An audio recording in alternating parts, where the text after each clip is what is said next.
TV 84 ਦੇ 1 ਸਾਲ ਪੂਰਾ ਹੋਣ ਤੇ ਅਸੀਂ ਆਪ ਸਭ ਦਰਸ਼ਕਾਂ ਅਤੇ ਸਰੋਤਿਆਂ ਨੂੰ ਮੁਬਾਰਕਬਾਦ ਦਿੰਦੇ ਹਾਂ ਅਤੇ ਧੰਨਵਾਦ ਵੀ ਕਰਦੇ ਹਾਂ ਕਿਉਂਕਿ TV 84 ਦੀ ਇਸ ਸਫਲਤਾ ਵਿੱਚ ਆਪ ਸਭਨਾਂ ਦਾ ਵੱਡਮੁੱਲਾ ਯੋਗਦਾਨ ਹੈ। ਅਸੀਂ ਆਸ ਕਰਦੇ ਹਾਂ ਕਿ ਸਾਨੂੰ ਤੁਹਾਡੇ ਕੋਲੋਂ ਇਸੇ ਤਰ੍ਹਾਂ ਦਾ ਸਹਿਯੋਗ ਮਿਲਦਾ ਰਹੇਗਾ। ਆਪ ਸਭ ਨੂੰ ਇਹ ਜਾਣ ਕੇ ਖੁਸ਼ੀ ਹੋਵੇਗੀ ਕਿ TV 84 ਆਪਣੇ ਦਰਸ਼ਕਾਂ ਦੀ ਪੁਰਜ਼ੋਰ ਮੰਗ ਅਤੇ ਪਿਆਰ ਨੂੰ ਵੇਖਦੇ ਹੋਏ ਆਪਣਾ ਦਾਇਰਾ ਵਧਾਉਣ ਜਾ ਰਿਹਾ ਹੈ। ਤੁਸੀਂ ਹੁਣ ਕੇਵਲ ਦਰਸ਼ਕ ਹੀ ਨਹੀਂ ਸਗੋਂ ਇਸ ਸਮੁੱਚੇ ਕੌਮੀ ਕਾਰਜ ਦੇ ਭਾਗੀਦਾਰ ਵੀ ਬਣ ਸਕਦੇ ਹੋ ਅਤੇ ਸਹਿਯੋਗ ਦੇ ਨਾਲ ਆਪਣੇ ਸੁਝਾਅ ਵੀ ਦੱਸ ਸਕਦੇ ਹੋ ਸਾਡੇ ਇਸ ਪਤੇ ਤੇ।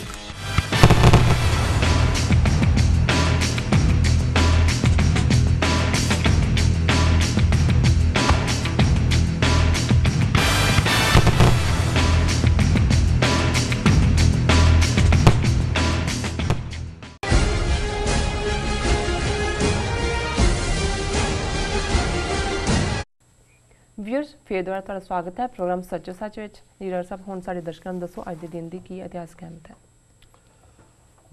अज दे दिन 1762 ਦੇ ਵਿੱਚ ਕੁੱਪ ਤੇ ਰਹੀੜਾ ਜਿਹੜੇ ਕਿ ਦੋ ਅੱਜ ਵੀ ਪਿੰਡ ਨੇ ਜੀ, ਇਹਨਾਂ ਦੇ ਨਾਲ ਬੜਾ ਵੱਡਾ ਜੰਗਲ ਸੀ ਜਿਹਦੇ ਚ ਕਿ ਹਜ਼ਾਰਾਂ ਸਿੰਘਾਂ ਨੇ ਇੱਕ ਗਿਣਤੀ 40 ਤੋਂ 50 ਹਜ਼ਾਰ ਤੱਕ ਦਾ ਇੱਕ ਸੋਰਸ ਦਿੰਦਾ ਹੈ ਉਹਦੇ ਚ ਪਨਾਹ ਲਈ ਹੋਈ ਸੀ जी। और कल असी दसिया सी कि किवें अहमद शाह अब्दाली जिसने पानीपत के मैदान च मरठियां नूं सबक सिखाया सी ते सिंघां ने आके जंडियाला गुरु जिन्हों कहते हैं क्योंकि उत्थे हिंदालिया नरंजनीय जिन्हों नूं कहते हैं वो अपने आप नूं गुरु डिकलेयर करके अब्दाली का साथ दिंदे सी। सिंघां ने घेरा पाया सी जी। उहदे वकील जाके अब्दाली नूं मिले और वो 72 घंटे दे विच मार्च करके सीधा पहुंचा। ਸਿੰਘਾਂ ਨੂੰ पता तो लग गया जो तुरया उन्होंने उत्थों घेरा चुक लिया जंडियाले का। सतलुज उन्होंने क्रॉस किया वो मालवे के डेजर्ट जंगल नूं क्रॉस करके अगे राजस्थान वाल जाना चाहते सी जी। पर अब्दाली इन्नी तेज़ी के नाल आया भी कुप ते रहीड़े दे उस जंगल दे विच वो घिर गए। और अज दे दिन फिर वो जिन्हों असी सिख इतिहास का वड्डा घल्लूकारा कहते हैं अज दे दिन वापरिया जी। क्योंकि चार चफेरियों घिरे हुए सी कोई उन्होंने कोल रस्ता नहीं सी। अब्दाली की वड्डी फौज सी और जिहड़ी एक आम तौर पर सिंह जिहड़े ने वो परिवारां नूं अपनी सेफ थां ते रख के आप ही उन्होंने जथे जिहड़े ने फौजी छापा जां गुरिला कार्रवाई लई निकलदे सी जी। पर इस वार क्योंकि वो पहलां हरमंदर साहब इकट्ठे हुए सी वो सारे जोड़ मेले तो बाद ही जंडियाले होए तो उन्होंने नाल परिवार भी सन उन्होंने बीबियां सी बच्चे सी हज़ारां की गिणती जी। सो उन्होंने जिहड़ा ये फिर विਉਂਤ बनाई कि भी हुण इहदा इक्को ही एक रस्ता एक बाकी है कि अगे नूं मार्च किया जाए जिधर नूं वो जाना चाहुंदे सी फरदर मालवे दे विच जी।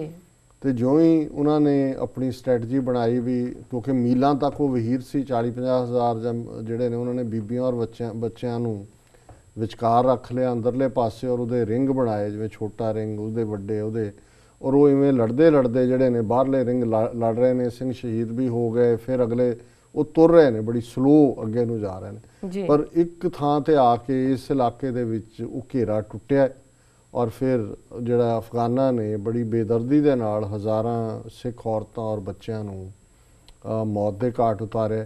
पर सिंह जिहड़े ने फिर भी कई दिन लड़ते लड़ते जिहड़े ने अगे वधदे गए तो जदों तक वो उस घेरे चों निकले तो एक अंदाजे मुताबिक जिहड़े ने 25 तो 30 हज़ार सिंह सिंघणियां बच्चे बच्चियां छोटे जिहड़े ने वो शहीद हो चुके सी जी। और इस नूं असीं वड्डा घल्लूकारा इस लई कहंदे हैं क्योंकि जदों दो फौजां लड़दियां तो उन्हां दे विच कोई उन्हां दे मर गए कोई उन्हां दे मर गए पर जदों बेगुनाह मारे जांदे ने जिहदे बीबियां बच्चे जिन्हां ने हथियार नहीं चुके हुए तो उहदे लई शब्द असीं घल्लूकारा जिहड़ा वो घड़िया जी। यही कारण है भी असीं हुण जून 84 च भी इस लई घल्लूकारा कहंदे जे तां 40-50 सिंह जूझण वाले ने फौज है मुकाबला हुंदा ते असीं चमकौर दी गढ़ी दी तरह उहनूं जिहड़ा सिर्फ वो जंग दा ही नां दिंदे पर घल्लूकारा इसलिए है क्योंकि किवें फौज ने बेदर्दी दे नाल फिर जिहड़ा बीबियां और बच्चे और यात्रू जिहड़े उत्थे आए सी उन्हां नूं मारे।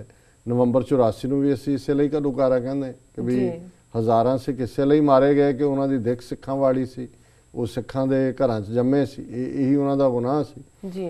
सो ये जिहड़ी घल्लूकारा बेशक अब्दाली ने वरताया उस तो बाद वो मुड़िया उन्हें आके हरमंदर साहब नूं उड़ाया अकाल तख्त बरूद दे कुप्पे रख के लैवल किया हज़ारां डंगर मार के हरमंदर साहब के सरोवर च सुट के उन्होंने अपवित्र किया जी। पर ਸਿੰਘ ਜਦੋਂ ਨਿਕਲ ਗਏ ਉਸ ਘੇਰੇ ਚੋਂ, ਜਿੰਨੇ ਕੁ ਬਚੇ ਅੱਧ ਪਜੱਧ ਮਾਰੇ ਗਏ, ਉਹਨਾਂ 'ਚ ਕੋਈ ਵੀ ਐਸਾ ਨਹੀਂ ਸੀ ਵੀ ਜਿਹਦੇ ਸਰੀਰ ਤੇ ਜ਼ਖਮ ਨਾ ਲੱਗਾ ਹੋਏ। ਉਸ ਵੇਲੇ ਸਰਦਾਰ ਜੱਸਾ ਸਿੰਘ ਆਹਲੂਵਾਲੀਆ, ਸਰਦਾਰ ਚੜ੍ਹਤ ਸਿੰਘ ਜਿਹੜੇ ਨੇ ਸ਼ੁਕਰ ਚੱਕੀ ਹੈ, ਇਹ ਪ੍ਰਮੁੱਖ ਸਨ।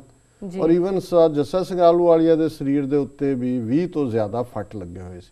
ਪਰ ਜਦੋਂ ਅਸੀਂ ਸਪਿਰਿਟ ਦੀ ਗੱਲ ਕਰਦੇ ਹਾਂ, ਸਿੱਖੀ ਸਪਿਰਿਟ ਦਾ ਨਾਂ ਹੈ। ਸਿੱਖੀ ਹਰ ਤੰਗਦਸਤੀ ਦੇ ਬਾਵਜੂਦ ਚੜ੍ਹਦੀ ਕਲਾ ਕਾਇਮ ਰੱਖਣ ਦਾ ਨਾਂ ਹੈ।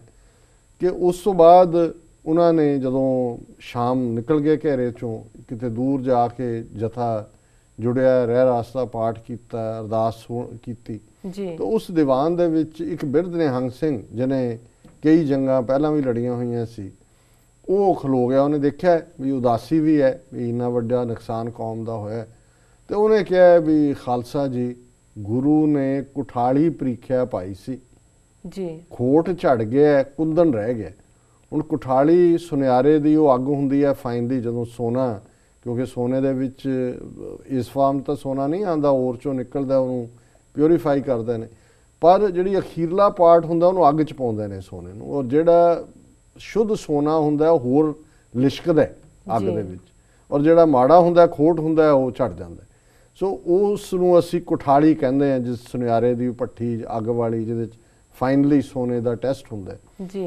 ਸੋ ਉਹਨਾਂ ਨੇ ਉਸ ਅਲੰਕਾਰ ਨੂੰ ਇਸਤੇਮਾਲ ਕਰਦਿਆਂ ਕਿਹਾ ਵੀ ਇਹ ਤਾਂ ਗੁਰੂ ਨੇ ਸਾਡਾ ਟੈਸਟ ਕੀਤਾ ਜੀ। ਤੇ ਖੋਟ ਝੜ ਗਿਆ ਦਾ ਮਤਲਬ ਇਹ ਨਹੀਂ ਵੀ ਮਰਨ ਵਾਲੇ ਖੋਟੇ ਸੀ। ਸਿੰਘ ਵੈਸੇ ਹੀ ਜਿਹੜੇ ਨੇ ਸਰੀਰ ਨੂੰ ਖੋਟਾ ਗਿਣਦੇ ਸੀ ਕਿ ਭਾਈ ਇਹ ਤਾਂ ਜਾਣ ਵਾਲਾ ਹੈ, ਇਹ ਤਾਂ ਬਿੰਸਣ ਵਾਲਾ ਹੈ ਜੀ। ਸੋ ਭਾਵਨਾ ਇਹ ਸੀ ਕਿ ਜਿਹੜਾ ਸੋਨਾ ਹੈ ਗੁਰੂ ਦਾ ਸਿਧਾਂਤ ਹੈ, ਸਿੱਖੀ ਦੀ ਦ੍ਰਿੜਤਾ ਹੈ ਕਿ ਵੀ ਇਹ ਸਰੀਰਾਂ ਨੇ ਤਾਂ ਜਾਣਾ ਹੀ ਸੀ, ਇਹ ਤਾਂ ਗੁਰੂ ਦੇ ਲੇਖੇ ਲੱਗ ਗਏ, ਖੋਟ ਝੜ ਗਿਆ, ਸਰੀਰ ਹੀ ਗਏ ਨੇ, ਸਿਧਾਂਤ ਤਾਂ ਨਹੀਂ ਗਿਆ। ਸਿਧਾਂਤ ਕਾਇਮ ਹੈ, ਸਾਡੀ ਦ੍ਰਿੜਤਾ ਕਾਇਮ ਹੈ, ਔਰ ਅਸੀਂ ਜਿਹੜਾ ਗੁਰੂ ਦੇ ਸਿਧਾਂਤ ਨੂੰ, ਗੁਰੂ ਦੇ ਆਸ਼ੇ ਨੂੰ ਅੱਗੇ ਲੈ ਕੇ ਤੁਰਾਂਗੇ। ਔਰ 3-4 ਮਹੀਨੇ ਦੇ ਵਿੱਚ ਖਾਲਸੇ ਨੇ ਦੁਬਾਰਾ ਉਹ ਜ਼ਖਮੀ, ਉਹ ਵੂੰਡਡ ਹੋਰ ਸਿੰਘ ਨਾਲ ਰਲੇ ਅਬਦਾਲੀ ਨੂੰ ਡਿਫੀਟ ਕੀਤਾ। ਉਹਦੀਆਂ ਫੌਜਾਂ ਦੇ ਇੱਕ ਹਿੱਸੇ ਨੂੰ ਲਿਆ ਕੇ ਉਹਨਾਂ ਨੂੰ ਪ੍ਰਿਜ਼ਨਰ ਬਣਾਇਆ, ਜੰਗੀ ਕੈਦੀ ਬਣਾਇਆ, ਹਰਮੰਦਰ ਸਾਹਿਬ ਦਾ ਸਰੋਵਰ ਉਹਨਾਂ ਤੋਂ ਸਾਫ਼ ਕਰਵਾਇਆ ਜੀ। ਔਰ ਜਿਹੜਾ ਫਿਰ ਆਪਣੇ ਜਿੱਤ ਦੇ ਝੰਡੇ ਕੱਢੇ। ਔਰ 2 ਸਾਲ ਦੇ ਵਿੱਚ ਫਿਰ ਸਿੰਘਾਂ ਨੇ ਜਿਹੜਾ ਗੁਰਮਤਾ ਕੀਤਾ ਵੀ ਅਸੀਂ ਲਾਹੌਰ ਫਤਿਹ ਕਰਨਾ।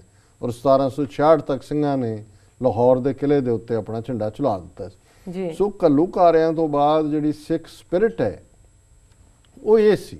ਪਰ ਅੱਜ ਜਦੋਂ ਅਸੀਂ ਜੂਨ 84 ਜਾਂ ਨਵੰਬਰ 84 ਦੇ ਘੱਲੂਘਾਰੇ ਦੀ ਗੱਲ ਕਰਦੇ, ਅੱਜ ਸਾਡੀ ਉਹ ਸਪਿਰਿਟ ਕਿੱਥੇ ਹੈ ਜੀ? ਜੀ, ਅਬਦਾਲੀ ਨੂੰ ਡਿਫੀਟ ਕਰਨ ਵਾਲੀ ਔਰ ਇਹ ਦ੍ਰਿੜਤਾ ਦਿਖਾਉਣ ਵਾਲੀ ਵੀ ਅਸੀਂ ਰਾਜ ਭਾਗ ਲੈਣਾ। ਘੱਲੂਘਾਰਿਆਂ ਤੋਂ ਬਾਅਦ ਫਿਰ ਸਿੱਖਾਂ ਨੇ ਇਹ ਨਹੀਂ ਕਿਹਾ ਵੀ ਸਰਕਾਰ ਨਾਲ ਸਮਝੌਤਾ ਕਿਵੇਂ ਹੋਏ, ਚੀਫ ਮਿਨਿਸਟਰੀ ਕਿਵੇਂ ਮਿਲੇ, ਅਬਦਾਲੀ ਸਾਨੂੰ ਗਵਰਨਰ ਬਣਾ ਦੇ ਲਾਹੌਰ ਦਾ, ਨਾ। ਉਹਨਾਂ ਨੇ ਕਿਹਾ ਵੀ ਹੁਣ ਨਹੀਂ, ਜਦੋਂ ਹਰਮੰਦਰ ਸਾਹਿਬ ਸਾਡਾ ਢਾਇਆ, ਸਾਡੇ ਬੀਬੀਆਂ ਬੱਚੇ ਮਾਰੇ ਨੇ, ਹੁਣ ਤੇਰੇ ਨਾਲ ਕੋਈ ਗੱਲ ਨਹੀਂ ਹੋ ਸਕਦੀ, ਹੁਣ ਅਸੀਂ ਇੱਥੇ ਰਾਜ ਸਥਾਪਿਤ ਕਰਾਂਗੇ। ਸੋ ਅਸੀਂ ਸਮਝਦੇ ਹਾਂ ਵੀ ਇਹ ਸਪਿਰਿਟ ਜਿਹੜੀ ਹੈ ਅੱਜ ਲੈਕਿੰਗ ਹੈ, ਅੱਜ ਮਿਸਿੰਗ ਹੈ। ਔਰ ਇਸੇ ਤਰ੍ਹਾਂ 1987 ਦੇ ਵਿੱਚ ਸਾਂਝਾ ਅਕਾਲੀ ਦਲ ਪ੍ਰੋਫੈਸਰ ਦਰਸ਼ਨ ਸਿੰਘ ਜਥੇਦਾਰ ਬਣੇ ਸੀ, ਉਹਨਾਂ ਨੇ ਬਣਾਇਆ, ਬਰਨਾਲੇ ਨੇ ਨਹੀਂ ਸੀ ਮੰਨਿਆ ਜੀ। ਔਰ ਸਰ ਸਿਮਰਨਜੀਤ ਸਿੰਘ ਮਾਨ ਉਹ ਸਾਂਝਾ ਅਕਾਲੀ ਦਲ ਦੇ ਪ੍ਰਧਾਨ ਬਣਾਏ ਗਏ ਸੀ। ਬਾਕੀ ਪ੍ਰੈਜ਼ੀਡੀਅਮ ਦੇ ਵਿੱਚ ਬਾਦਲ, ਤਲਵੰਡੀ, ਬਾਬਾ ਜੋਗਿੰਦਰ ਸਿੰਘ, ਠੇਕੇਦਾਰ ਸੁਰਜਨ ਸਿੰਘ ਆਦਿ ਸੀ, ਪਰ ਇਹ ਕੰਮ ਚੱਲਿਆ ਨਹੀਂ ਕਿਉਂਕਿ ਇਹ ਇਮਾਨਦਾਰ ਨਹੀਂ ਸੀ ਜੀ। ਵਰਲਡ ਹਿਸਟਰੀ ਦੇ ਹਵਾਲੇ ਨਾਲ 1783 ਦੇ ਵਿੱਚ ਸਵੀਡਨ ਨੇ ਅਮਰੀਕਾ ਦੀ ਆਜ਼ਾਦੀ ਨੂੰ ਤਸਲੀਮ ਕੀਤਾ, ਇੰਡੀਪੈਂਡੈਂਸ ਨੂੰ ਜੀ। 1870 ਦੇ ਵਿੱਚ ਪਹਿਲੀ ਮੋਸ਼ਨ ਪਿਕਚਰ ਅਮਰੀਕਾ ਦੇ ਵਿੱਚ ਆਈ, ਜਿਹੜੀ ਕਿ ਫਿਲਾਡੈਲਫੀਆ ਪੈਂਸਿਲਵੇਨੀਆ ਸਟੇਟ 'ਚ ਉਹਦੇ ਥੀਏਟਰ 'ਚ ਦਿਖਾਈ ਗਈ ਜੀ। ਸੈਨ ਫ੍ਰਾਂਸਿਸਕੋ, ਜਿੱਥੇ ਕਿ ਕਦੇ ਬਰਫ਼ ਨਹੀਂ ਪੈਂਦੀ, 1887 ਦੇ ਵਿੱਚ ਉੱਥੇ ਸਨੋਫਾਲ ਹੋਈ। ਇੱਥੇ ਅੱਜ ਫੇਰ ਹੋ ਰਹੀ ਹੈ ਜੀ ਜੀ। ਵੀਕਐਂਡ ਤੇ ਕਹਿੰਦੇ ਜ਼ਿਆਦਾ ਹੋਣੀ, ਲੇਕਿਨ ਸੈਨ ਫ੍ਰਾਂਸਿਸਕੋ ਵੀ 1887 ਦੇ ਵਿੱਚ ਪਹਿਲੀ ਵਾਰੀ ਬਰਫ਼ਬਾਰੀ ਹੋਈ। 1904 ਦੇ ਵਿੱਚ ਕਿਊਬਾ ਤੋਂ ਅਮਰੀਕਨ ਫੌਜਾਂ ਵਾਪਸ ਆਈਆਂ, ਜਿਹੜੀਆਂ ਕਿ ਉਹਨਾਂ ਨੇ ਲੋਕਾਂ ਨੇ ਰਿਵੋਲਟ ਕੀਤਾ, ਉੱਥੇ ਆਉਣ ਤੇ ਮਜਬੂਰ ਹੋਈਆਂ ਜੀ। 1918 ਦੇ ਵਿੱਚ ਸੋਵੀਅਤ ਯੂਨੀਅਨ ਨੇ, ਜਦੋਂ ਕਿ ਉੱਥੇ 1917 ਦਾ ਰੈਵੋਲੂਸ਼ਨ ਆਇਆ, ਕਮਿਊਨਿਸਟ ਪਾਰਟੀ ਦੀ ਹਕੂਮਤ ਬਣੀ, ਉਹਨਾਂ ਨੇ ਕਿਹਾ ਜੀ ਧਰਮ ਹੁਣ ਬਾਹਰ ਹੈ, ਚਰਚ ਔਰ ਸਟੇਟ ਜਿਹੜੇ ਨੇ ਇਹ ਅੱਡ-ਅੱਡ ਨੇ ਜੀ। 1971 ਦੇ ਵਿੱਚ ਅਪੋਲੋ 14 ਜਿਹੜਾ ਹੈ ਉਹ ਅਮਰੀਕਾ ਦਾ ਸਪੇਸ ਕ੍ਰਾਫਟ ਉਹ ਚੰਦਰਮਾ ਦੇ ਉੱਤੇ ਉਤਰਿਆ ਜੀ। 1980 ਦੇ ਵਿੱਚ ਇਜਿਪਟ, ਜਿਹਨੂੰ ਮਿਸਰ ਕਹਿੰਦੇ ਨੇ, ਉਹਨਾਂ ਦੀ ਪਾਰਲੀਮੈਂਟ ਨੇ ਜਿਹੜਾ ਇਜ਼ਰਾਈਲ ਦਾ ਬਾਈਕਾਟ ਜਿਹੜਾ ਸੀ ਉਹ ਖਤਮ ਕੀਤਾ ਜੀ। ਔਰ 1997 ਦੇ ਵਿੱਚ 3 ਸਵਿਸ ਬੈਂਕਾਂ ਨੇ $70 ਮਿਲੀਅਨ ਦੇ ਨਾਲ ਹੋਲੋਕਾਸਟ ਫੰਡ ਜਿਹੜਾ ਹੈ ਉਹ ਸਥਾਪਿਤ ਕੀਤਾ। ਇਹਦੀ ਵੀ ਬੈਕਗ੍ਰਾਉਂਡ ਹੈ, ਜਿਵੇਂ ਹੁਣ ਅਸੀਂ ਇੰਗਲੈਂਡ ਤੋਂ ਮੰਗ ਕਰ ਰਹੇ ਹਾਂ ਕਿ ਭਾਈ ਇਹਨਾਂ ਤੋਂ ਜਿਹੜਾ ਹੁਣ ਖਾਲਿਸਤਾਨ ਬਣਵਾਓ ਜੀ। ਹੁਣ ਇਹ ਵੀ ਸੀ ਕਿ ਵੀ ਜਿਹੜਾ ਹਿਟਲਰ ਨੇ ਜਿਹੜੇ ਕੰਸੈਂਟਰੇਸ਼ਨ ਕੈਂਪਾਂ 'ਚੋਂ ਯਹੂਦੀਆਂ ਦੇ ਦੰਦਾਂ 'ਚੋਂ ਵੀ ਸੋਨਾ ਕੱਢਿਆ ਸੀ, ਬਾਕੀ ਉਹਨਾਂ ਦੇ ਗਹਿਣੇ ਜਾਂ ਜੋ ਵੀ, ਔਰ ਬਹੁਤ ਸਾਰੀ ਜਿਹੜੀ ਇਸ ਕਿਸਮ ਦੀ ਨਗਦੀ ਜਾਂ ਸੋਨਾ ਵਗੈਰਾ ਉਹ ਸਵਿਸ ਬੈਂਕਾਂ ਦੇ ਵਿੱਚ ਰੱਖਿਆ ਜਾਂਦਾ ਸੀ। ਹੁਣ ਇਹ ਵੀ ਉਹਨਾਂ ਨੂੰ ਗਿਲਟ ਆਇਆ, ਭਾਵੇਂ ਉਹਨਾਂ ਦਾ ਕਾਰੋਬਾਰ ਹੈ, ਕੋਈ ਵੀ ਰੱਖ ਦੇ, ਉਹਨਾਂ ਦੇ ਤਾਂ ਲਾ ਦੇ ਥੱਲੇ ਹੈ ਵੀ ਉਹ ਤਾਂ ਪਤਾ ਵੀ ਨਹੀਂ ਪੁੱਛਦੇ ਕਿਹਦਾ ਕੋਡ ਨੰਬਰ ਦੇ ਦਿੰਦੇ ਨੇ, ਜਦੋਂ ਮਰਜ਼ੀ ਤੁਸੀਂ ਚੁੱਕ ਲਓ ਜੀ। ਔਰ ਜਿਹੜੇ ਬਾਹਰਲੇ ਰੱਖਣਾ ਚਾਹੁੰਦੇ ਨੇ ਉਹ ਵੀ ਨਹੀਂ ਚਾਹੁੰਦੇ ਹੁੰਦੇ ਵੀ ਉਹਨਾਂ ਦੇ ਨਾਂ ਦੀਆਂ ਡਿਟੇਲਸ ਆਣ। ਪਰ ਇਹ ਆਪਣੇ ਆਪ ਦੇ ਵਿੱਚ ਇੱਕ ਗੁਨਾਹ ਮੰਨਿਆ ਉਹਨਾਂ ਨੇ, ਭਾਵੇਂ ਇਹ ਜਿਹੜਾ 1997 'ਚ ਇਹ ਉਹਨਾਂ ਨੇ ਬਣਾਏ ਜਿਹੜਾ ਫੰਡ ਰੱਖਿਆ 70 ਮਿਲੀਅਨ। 50 ਸਾਲ ਬਾਅਦ ਸਵਿਸ ਬੈਂਕਾਂ ਨੂੰ ਲੱਗਾ ਵੀ ਅਸੀਂ ਨਾਜ਼ੀਆਂ ਦੇ ਐਸੈਟ ਆਪਣੇ ਬੈਂਕਾਂ 'ਚ ਰੱਖੇ ਸੀ ਤੇ ਅਸੀਂ ਗੁਨਾਹ ਕੀਤਾ ਸੀ। ਹੁਣ ਜਿਹੜਾ ਹੋਲੋਕਾਸਟ ਫੰਡ ਕ੍ਰੀਏਟ ਕਰੋ $70 ਮਿਲੀਅਨ ਦੇ ਨਾਲ, ਜੇ 50-60 ਸਾਲ ਬਾਅਦ ਇਸ ਕਿਸਮ ਦੇ ਜੈਸਚਰ ਜਿਨ੍ਹਾਂ ਨੇ ਪਾਰਟਿਸਿਪੇਟ ਕੀਤਾ ਤਾਂ ਹੁਣ ਇੰਗਲੈਂਡ ਭੱਜ ਨਹੀਂ ਸਕਦਾ ਇਸ ਗੱਲ ਤੋਂ ਜੀ ਅਸੀਂ ਬੜੀ ਮਿਨੀਮਮ ਹੈਲਪ ਕੀਤੀ, ਅਸੀਂ ਤਾਂ ਸਿਰਫ ਐਡਵਾਈਜ਼ਰੀ ਦਿੱਤੀ। ਜੇ ਤੁਸੀਂ ਐਡਵਾਈਜ਼ਰੀ ਵੀ ਦਿੱਤੀ, ਤੁਸੀਂ ਹਿੱਸਾ ਹੋ, ਹੁਣ ਤੁਸੀਂ ਕੰਪਨਸੇਸ਼ਨ ਵੀ ਦਿਓਗੇ, ਤੁਸੀਂ ਖਾਲਿਸਤਾਨ ਵੀ ਬਣਾਓਗੇ, ਤੁਹਾਡੇ ਤੇ ਜਿਹੜਾ ਇਹ ਤੁਸੀਂ ਇੱਕ ਭਾਗੀਦਾਰ ਬਣੇ ਹੋ ਇੱਕ ਗੁਨਾਹ ਦੇ ਵਿੱਚ, ਜਿਹਦੇ ਲਈ ਤੁਹਾਨੂੰ ਹੁਣ ਮਾਫ ਸਿੱਖ ਕੌਮ ਨਹੀਂ ਕਰੇਗੀ ਕਦੇ। ਜੀ ਡਾਕਟਰ ਸਾਹਿਬ, ਤੁਹਾਡਾ ਬਹੁਤ ਬਹੁਤ ਧੰਨਵਾਦ, ਤੁਸੀਂ ਅੱਜ ਦੇ ਦਿਨ ਦੀ ਅਹਿਮੀਅਤ ਸਾਡੇ ਦਰਸ਼ਕਾਂ ਨਾਲ ਸਾਂਝੀ ਕੀਤੀ। ਤੇ ਹੁਣ ਸਾਡੇ ਦਰਸ਼ਕਾਂ ਨੂੰ ਅਸੀਂ ਦੱਸਦੇ ਹਾਂ ਆਪਣੇ ਜੋ ਵੀ ਸਵਾਲ ਜਵਾਬ ਨੇ। ਸਾਡਾ ਪਹਿਲਾ ਸਵਾਲ ਹੈ, ਇੰਗਲੈਂਡ ਦੇ ਪ੍ਰਧਾਨ ਮੰਤਰੀ ਡੇਵਿਡ ਕੈਮਰਨ ਨੇ ਸਿੱਖ ਕੌਮ ਦੇ ਨਾਂ ਤੇ ਦਿੱਤੇ ਇੱਕ ਸੁਨੇਹੇ ਵਿੱਚ ਕਿਹਾ ਕਿ ਯੂਕੇ ਸਰਕਾਰ ਦਾ ਘੱਲੂਘਾਰਾ 84 ਵਿੱਚ ਕੋਈ ਰੋਲ ਨਹੀਂ ਹੈ ਅਤੇ ਉਹ ਸਿੱਖ ਕੌਮ ਨਾਲ ਗੱਲਬਾਤ ਜਾਰੀ ਰੱਖਣਗੇ। ਜੀ ਡਾਕਟਰ ਸਾਹਿਬ। ਦੇਖੋ, ਜਿਵੇਂ ਅਸੀਂ ਕਿਹਾ ਕਿ ਵੀ ਅੰਗਰੇਜ਼ 200 ਸਾਲ ਤੋਂ ਸਿੱਖਾਂ ਨੂੰ ਚੰਗੀ ਤਰ੍ਹਾਂ ਜਾਣਦੇ ਨੇ ਜੀ। ਇਹਨਾਂ ਦੀ ਗਲਤੀ ਫੜੀ ਗਈ ਹੈ, ਮੰਨ ਵੀ ਲਿਆ ਹੁਣ ਇਹਨਾਂ ਨੇ, ਭਾਵੇਂ ਮਿਨੀਮਲ ਦੇ ਥੱਲੇ ਹੀ ਮੰਨਿਆ। ਇਹ ਵੀ ਕਹਿ ਦਿੱਤਾ ਜੀ 2009 'ਚ ਜਿਹੜੀ ਮਿਲਟਰੀ ਐਡਵਾਈਸ ਦੀ ਫਾਈਲ ਸੀ ਅਸੀਂ ਰੂਟੀਨ ਦੇ ਵਿੱਚ ਉਹਨੂੰ ਨਸ਼ਟ ਕਰ ਦਿੱਤਾ ਜੀ। ਅਸੀਂ ਇਹ ਸਮਝਦੇ ਹਾਂ ਵੀ ਇਹ ਹੁਣ ਇਹਦੇ ਨਾਲ ਇੱਕ ਅੱਜ ਜਿਵੇਂ ਕੈਨੇਡਾ ਤੋਂ ਹੰਸਰਾ ਸਰ ਸੁਖਵਿੰਦਰ ਸਿੰਘ ਹੰਸਰਾ ਸਾਡੇ TV 84 ਨਿਊਜ਼ ਤੇ ਆਣਗੇ ਜੀ, ਤੇ ਉਹਨਾਂ ਨੂੰ ਮੈਂ ਸਵੇਰੇ ਪੁੱਛ ਰਿਹਾ ਸੀ, ਮੈਂ ਕਿਹਾ ਜੀ ਇਹ ਤਾਂ ਇੰਗਲੈਂਡ ਦਾ ਐਵੇਂ ਹੀ ਲੱਗਦਾ ਹੈ ਜਿਹੜਾ ਫਾਈਲ ਇਹਨਾਂ ਦਾ ਇਹ ਕਹਿਣ ਦਾ ਜੇ ਅਸੀਂ ਸਾਰਤਾ ਕਿ ਜਦੋਂ ਕੈਨੇਡਾ ਦਾ ਵਿੱਚ 에ਅਰ ਇੰਡੀਆ ਦਾ ਜਿਹੜਾ ਇੰਡੀਅਨ ਰਾਅ ਨੇ ਪਲਾਨ ਕੀਤਾ ਜੀ, ਔਰ ਜਿਹੜੀਆਂ ਸੀਸਸ ਦੇ ਕੋਲ ਖੁਫੀਆ ਟੇਪਾਂ ਸੀ ਜਿਹੜੇ ਉਹ ਟੇਪਾਂ ਕਰਦੇ ਰਹੇ ਜਦੋਂ ਟ੍ਰਾਇਲ ਚੱਲਿਆ ਓਪਨ, ਤੇ ਉਹਨਾਂ ਨੂੰ ਕਿਹਾ ਜੀ ਅਸੀਂ ਤਾਂ ਉਹ ਟੇਪਾਂ ਫਲਾਣੇ ਸੰਨ ਦੇ ਵਿੱਚ ਡਿਸਟਰੋਏ ਕਰਤੀਆਂ ਸੀ ਜੀ। ਸੋ ਮੈਂ ਉਹਨਾਂ ਨੂੰ ਕਿਹਾ ਵੀ ਮੈਨੂੰ ਇਹ ਲੱਗਦਾ ਹੈ ਕਿ ਵੀ ਹੁਣ ਇਹ ਕੈਨੇਡਾ ਦੇ ਉੱਤੇ ਵੀ ਪ੍ਰੈਸ਼ਰ ਬਿਲਡ ਕਰਨਾ ਚਾਹੀਦਾ, ਜਿਵੇਂ ਇੰਗਲੈਂਡ ਨੇ ਰੋਲ ਅਦਾ ਕੀਤਾ ਹੈ। ਕੈਨੇਡਾ ਵਾਲੇ, ਕੈਨੇਡਾ 'ਚ ਵੀ ਕਰੰਸੀ ਤਾਂ ਰਾਣੀ ਦੀ ਚੱਲਦੀ ਹੈ, ਜੇ ਇੰਗਲੈਂਡ ਦੀ ਮਾਰਗਰੇਟ ਥੈਚਰ ਨੂੰ ਜਿਹੜਾ ਆਪਣੇ ਗੱਡੇ ਤੇ ਚਾੜਿਆ ਸੀ ਇੰਦਰਾ ਗਾਂਧੀ ਨੇ, ਤੇ ਕੈਨੇਡਾ ਵਾਲਿਆਂ ਨੂੰ ਵੀ ਜ਼ਰੂਰ ਹੋਏਗਾ। ਔਰ ਜੇ ਕੈਨੇਡਾ ਨੇ ਜਿਸ ਤਰ੍ਹਾਂ ਟੇਪਾਂ ਡਿਸਟਰੋਏ ਕਰਕੇ ਕਿਹਾ ਜੀ ਸਾਡੇ ਕੋਲ ਸਬੂਤ ਨਹੀਂ ਨੇ, ਸੋ ਉਸ ਤੋਂ ਜ਼ਾਹਰ ਹੈ ਵੀ ਕੈਨੇਡੀਅਨ ਇੰਟੈਲੀਜੈਂਸ ਵੀ ਇੰਡੀਅਨ ਇੰਟੈਲੀਜੈਂਸ ਦੇ ਨਾਲ ਰਲੀ ਹੋਈ ਸੀ। ਔਰ ਸੰਭਵ ਹੈ ਕਿ ਕੈਨੇਡਾ ਦੀ ਗਵਰਨਮੈਂਟ ਨੇ ਵੀ ਜਿਹੜਾ ਇੰਡੀਅਨ ਗਵਰਨਮੈਂਟ ਦੇ ਨਾਲ ਜੂਨ 84 'ਚ, ਕਿਉਂਕਿ 에ਅਰ ਇੰਡੀਆ ਤਾਂ 85 'ਚ ਹੋਇਆ, ਜੇ ਸਾਲ ਬਾਅਦ ਇੰਡੀਅਨ ਇੰਟੈਲੀਜੈਂਸ ਦੀਆਂ ਕਰਤੂਤਾਂ ਨੂੰ ਕੈਨੇਡੀਅਨ ਇੰਟੈਲੀਜੈਂਸ ਜਿਹੜੀ ਹੈ ਉਹ ਕਵਰ ਅਪ ਕਰਦੀ ਹੈ, ਸੋ ਪੋਸੀਬਲ ਹੈ ਵੀ 84 ਦੇ ਵਿੱਚ ਕੈਨੇਡਾ ਨੇ ਵੀ ਉਹਦੇ 'ਚ ਰੋਲ ਅਦਾ ਕੀਤਾ ਹੋਏ।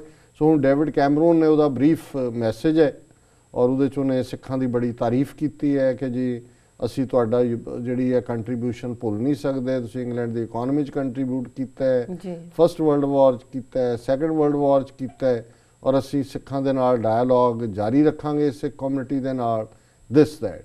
ਸੋ ਅਸੀਂ ਸਮਝਦੇ ਹਾਂ ਵੀ ਹੁਣ ਅੰਗਰੇਜ਼ ਜਿਹੜੇ ਨੇ ਉਹ ਬੈਂਡ ਬੈਕਵਰਡ ਕਰਨਗੇ ਸਿੱਖਾਂ ਨੂੰ ਜਿਹੜਾ ਉਹ ਸੰਤੁਸ਼ਟ ਕਰਨ ਦੇ ਲਈ।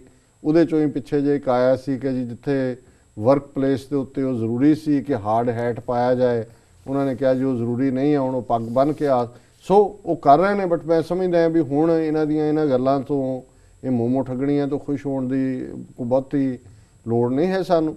ਸਾਡਾ ਪ੍ਰੈਸ਼ਰ ਇਹੀ ਹੋਣਾ ਚਾਹੀਦਾ ਹੈ ਕਿ ਵੀ ਇਹਦਾ ਪੂਰੀ ਪਬਲਿਕ ਇਨਕੁਆਇਰੀ ਕਰਵਾਓ ਜੀ, ਪੂਰੇ ਫੈਕਟਸ ਸਾਰੇ ਬਾਹਰ ਲਿਆਓ।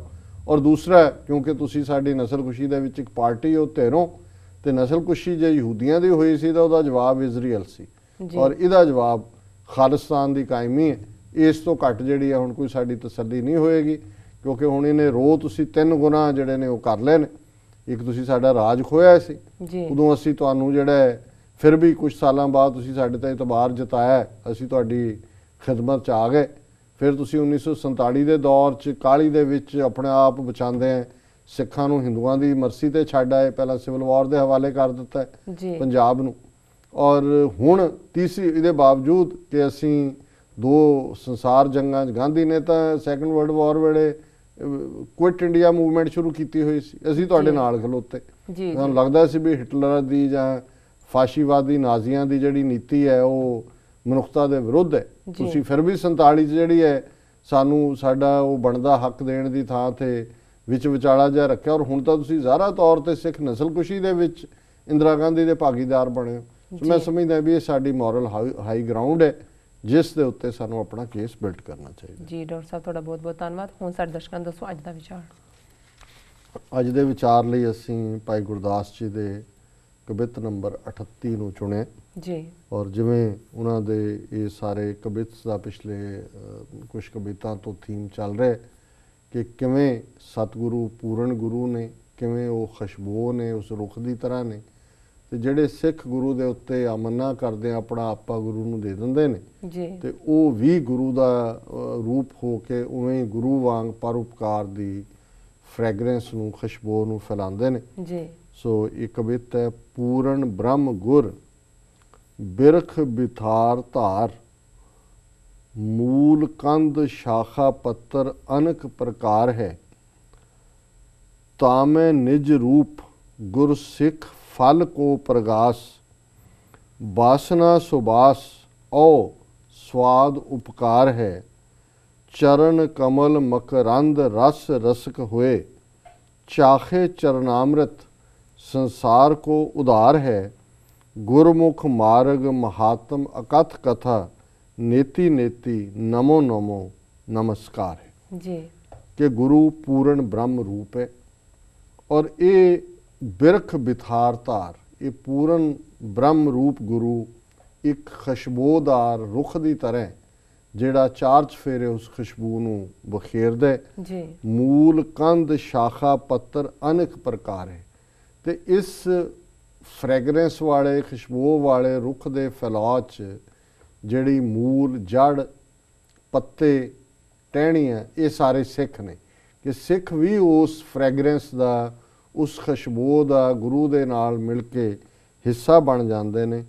ਤਾਮੇ ਨਿਜ ਰੂਪ ਗੁਰਸਿੱਖ ਫਲ ਕੋ ਪ੍ਰਗਾਸ ਕਿ ਉਸ ਨਿਜ ਰੂਪ ਨੂੰ ਗੁਰੂ ਸਿੱਖਾਂ ਦੇ ਵਿੱਚ ਰੱਖ ਦਿੰਦਾ ਔਰ ਫਿਰ ਉਸ ਦਾ ਵਿਗਾਸ ਪ੍ਰਗਾਸ ਹੁੰਦਾ ਜੀ। ਵਾਸਨਾ ਸੁਬਾਸ ਔਰ ਸਵਾਦ ਉਪਕਾਰ ਹੈ ਕਿ ਇਹ ਗੁਰੂ ਦੀ ਖੁਸ਼ਬੂ ਨਾਲ ਸਿੱਖਾਂ ਦੇ ਵਿੱਚ ਭਰ ਜਾਂਦੀ ਹੈ ਔਰ ਗੁਰੂ ਦੇ ਵਾਂਗ ਹੀ ਉਹ ਫਿਰ ਉਪਕਾਰ ਕਰਦੇ ਨੇ, ਦੂਸਰਿਆਂ ਦੀ ਸੇਵਾ ਦੇ ਵਿੱਚ ਆਪਣੇ ਆਪ ਨੂੰ ਸਮਰਪਿਤ ਕਰਦੇ ਨੇ ਜੀ। ਚਰਨ ਕਮਲ ਮਕਰੰਦ ਰਸ ਰਸਕ ਹੋਏ ਸਿੱਖ ਗੁਰੂ ਦੇ ਪਿਆਰ 'ਚ ਇਵੇਂ ਫਿਰ ਗੁਰੂ ਦੇ ਕਮਲ ਵਰਗੇ ਚਰਨਾਂ ਨੂੰ, ਲੋਟਸ ਫੀਟ ਨੂੰ ਇਵੇਂ ਚੰਬੜ ਜਾਂਦੇ ਨੇ ਜਿਵੇਂ ਕਿ ਭੌਰਾ ਫੁੱਲ ਦੇ ਰਸ ਨੂੰ ਚੂਸਦਾ ਹੈ। ਇਸੇ ਤਰ੍ਹਾਂ ਚਰਨ ਕਮਲ ਮਕਰੰਦ ਰਸ ਰਸਕ ਹੋਏ ਕਿ ਉਹਦੇ ਚਰਨ ਕਮਲਾਂ ਨੂੰ ਉਸ ਭੌਰੇ ਦੀ ਨਿਆਈ ਉਸ ਦੇ ਰਸ ਵਿੱਚ ਸਿੱਖ ਗੁੜੰਦ ਹੋ ਜਾਂਦੇ ਨੇ ਗੁਰੂ ਪਿਆਰ ਦੇ। ਚਾਖੇ ਚਰਨਾਮ੍ਰਿਤ ਸੰਸਾਰ ਕੋ ਉਦਾਰ ਹੈ ਕਿ ਉਹ ਖੁਦ ਉਸ ਦੇ ਪਿਆਰ ਨੂੰ ਲੈਂਦੇ ਨੇ ਔਰ ਫਿਰ ਮਜ਼ਬੂਤ ਹੋ ਕੇ ਐਮੈਂਸੀਪੇਟ ਹੋ ਕੇ ਸੰਸਾਰ ਨੂੰ ਫਿਰ ਉਹ ਪਰਉਪਕਾਰ ਦੇ ਨਾਲ ਉਧਾਰ ਕਰਕੇ ਤੋਰਦੇ ਨੇ। ਗੁਰਮੁਖ ਮਾਰਗ ਮਹਾਤਮ ਅਕਥ ਕਥਾ ਭਾਈ ਗੁਰਦਾਸ ਜੀ ਕਹਿੰਦੇ ਨੇ ਕਿ ਇਹ ਜਿਹੜਾ ਗੁਰਸਿੱਖ ਦਾ ਮਾਰਗ ਹੈ ਇਸ ਦੀ ਕਥਾ ਕਹੀ ਨਹੀਂ ਜਾ ਸਕਦੀ, ਇਸ ਨੂੰ ਕਥਨ ਨਹੀਂ ਕੀਤਾ ਜਾ ਸਕਦਾ। ਇਹ ਇੱਕ ਮਾਰਗ ਮਹਾਤਮ ਅਕਥ ਕਥਾ ਜਿਹਨੂੰ ਡਿਸਕ੍ਰਾਈਬ ਨਹੀਂ ਕੀਤਾ ਜਾ ਸਕਦਾ। ਨੇਤੀ ਨੇਤੀ ਇਹ ਉਸ ਰੰਗ ਇਨਫਿਨਿਟ ਨੇਤੀ ਨੇਤੀ ਕਹਿੰਦੇ ਨੇ ਜਿਸ ਦਾ ਕੋਈ ਅੰਤ ਨਹੀਂ ਹੈ। ਨਮੋ ਨਮੋ ਨਮਸਕਾਰ ਹੈ, ਨਮੋ ਨਮੋ ਨਮੋ ਕਹਿੰਦੇ ਨੇ ਸੈਲਿਊਟ ਨੂੰ, ਉਸ ਗੁਰੂ ਨੂੰ ਬਾਰ-ਬਾਰ ਨਮਸਕਾਰ ਹੈ, ਪ੍ਰਣਾਮ ਹੈ, ਸੈਲਿਊਟ ਹੈ ਜਿਹੜਾ ਗੁਰੂ ਆਪਣੇ ਸਿੱਖਾਂ ਨੂੰ ਆਪਣੇ ਵਾਂਗ ਉਹ ਖੁਸ਼ਬੂ ਵਾਲਾ ਪਰਉਪਕਾਰ ਵਾਲਾ ਬਣਾ ਦਿੰਦਾ ਹੈ। ਔਰ ਇਹੀ ਸਤਿਗੁਰੂ ਜਿਹੜਾ ਉਹ ਬ੍ਰਹਮ ਰੂਪ ਹੋ ਕੇ ਸਿੱਖਾਂ ਦੇ ਵਿੱਚ ਆਪ ਵਸਦਾ ਹੈ ਔਰ ਸਿੱਖ ਵੀ ਗੁਰੂ ਦੇ ਰਸਤੇ ਤੇ ਤੁਰ ਕੇ ਆਪਣਾ ਆਪ ਪਰਉਪਕਾਰ ਹਿਤ ਉਸ ਫ੍ਰੈਗਰੈਂਸ ਨੂੰ ਫੈਲਾਉਂਦੇ ਨੇ। ਜੀ ਸੋ ਇਹ ਅੱਜ ਦਾ ਥਾਟ ਹੈ। ਜੀ ਡਾਕਟਰ ਸਾਹਿਬ ਤੁਹਾਡਾ ਬਹੁਤ ਬਹੁਤ ਧੰਨਵਾਦ। ਇਸ ਦੇ ਨਾਲ ਆਪਣੇ ਵਿਊਅਰਸ ਕੋਲ ਲੈਣੀ ਇਜਾਜ਼ਤ। ਵਿਊਅਰਸ ਸਾਡੇ ਪ੍ਰੋਗਰਾਮ ਦਾ ਸਮਾਂ ਇੱਥੇ ਸਮਾਪਤ ਹੁੰਦਾ। ਤੁਸੀਂ ਆਪਣੀ ਰਾਏ ਤੇ ਸੁਝਾਅ ਸਾਨੂੰ ਭੇਜਣਾ ਨਾ ਭੁੱਲਣਾ।